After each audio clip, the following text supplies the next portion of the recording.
Salut tout le monde. Dans cet exercice, on nous demande de démontrer que tout entier n supérieur ou égal à 2 se décompose en produit de nombres premiers. Donc cet exercice représente la partie existence du théorème de la décomposition primaire qui garantit en plus l'unicité de la décomposition.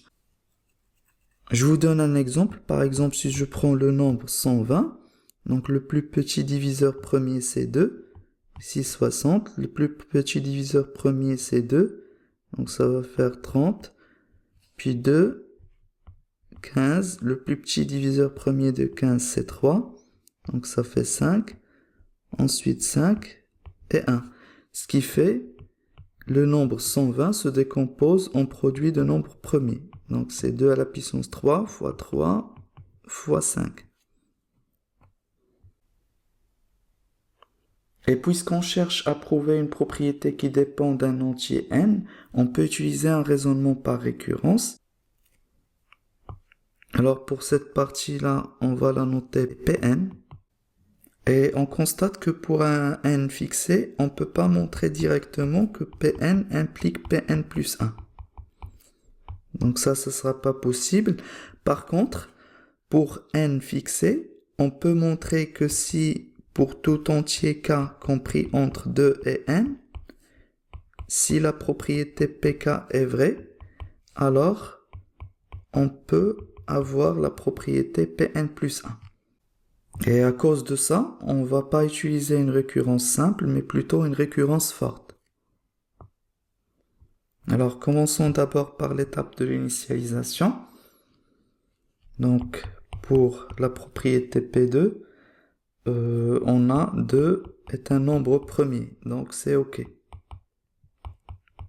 La propriété est vraie pour n égale à 2, car 2 se décompose en produit de nombres premiers, et cette décomposition contient un seul nombre qui est 2 lui-même. On passe ensuite à l'étape de l'hérédité. Donc on fixe n un entier supérieur ou égal à 2, et on pose notre hypothèse de récurrence. Donc on suppose que pour tout cas, un entier compris entre 2 et n, la propriété pk est vraie. Et il faut montrer que la propriété reste vraie pour n plus 1. Donc pour cela, on va utiliser une distinction des cas. Donc le premier cas, si n plus 1 est un nombre premier, alors c'est OK. Voilà, parce que comme dans ce premier cas, n plus 1 est premier, donc il se décompose comme produit des nombres premiers, et dans cette décomposition, il y a un seul nombre qui est n plus 1 lui-même.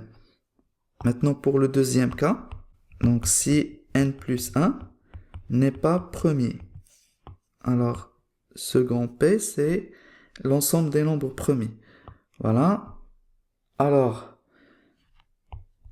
puisque c'est pas un nombre premier, donc on peut l'écrire sous la forme d'un produit de deux nombres a et b, avec a et b sont compris entre 2 et n. Donc n plus 1 est égal à fois b. Alors, par l'hypothèse des récurrences, puisque a et b sont compris entre 2 et n, on peut appliquer l'hypothèse de récurrence à A et à B. Donc, par hypothèse de récurrence, A et B se décomposent en produits de nombres premiers.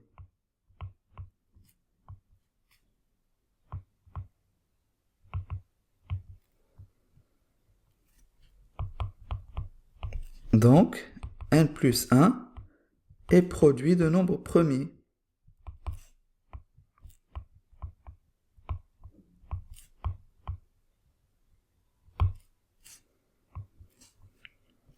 Voilà, maintenant pour la conclusion, c'est par le principe de la récurrence forte, on vient de démontrer que pour tout n, un entier supérieur ou égal à 2, n se décompose en produit de nombres premiers.